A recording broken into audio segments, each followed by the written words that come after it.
कारवाईच्या संदर्भात काल जिथे ज्या ठिकाणी नाल्याच्या अलीकडापर्यंत कारवाई झालेली होती आणि 175च्या घरामध्ये आपण ज्या रेग्युलर ज्या व्यापारी आस्थापना ते निष्कासित केलेले होते.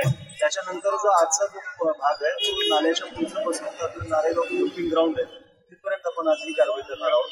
त्याच्यामध्ये आपल्याला बऱ्याच गोष्टी ह्या अनधिकृतरित्या बांधलेल्या, त्याला कुठलीही परमिशन नाही आहे, नाल्याचा जो मूळ प्रवाह आहे त्या मूळ प्रवाहाला बाधा होईल अशा पद्धतीने बरेचसे स्वच्छतेचे उभा केले गेलेले आहेत.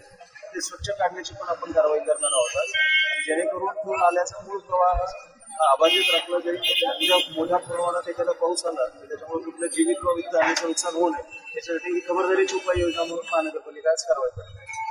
धार्मिक स्थळांवर या नारेगाव भागामध्ये धार्मिक 2 स्थळं होती. त्यापैकी एक हनुमान मंदिराची आपण मोजणी केलेली आहे स्टेशन सर्व्हेमध्ये. तर त्यांचं ज्या ठिकाणी रोड वाईटनिंग संपुष्टात येते त्या ठिकाणापर्यंत त्यांचं बरोबर मार्किंग झालेलं आहे. कुठलाही भाग त्याच्यामध्ये येतो.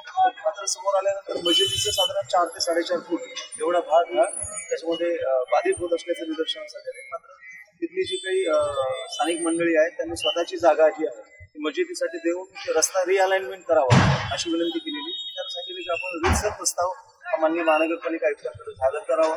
निश्चितपणे माननीय महानगरपालिका आयुक्त त्याच्यामध्ये सकारात्मक निर्णय घेतील आणि जे रिलीजियस स्ट्रक्चर आहे तर त्याच्यामधून कुठला वे आउट निघत असेल तर आपण कुठल्याही मस्जिदीला किंवा कुठल्याही मंदिराला तोडण्याची किंवा त्याच्यावरती कारवाई करण्याची आमची कुठलीही मानसिकता नाही.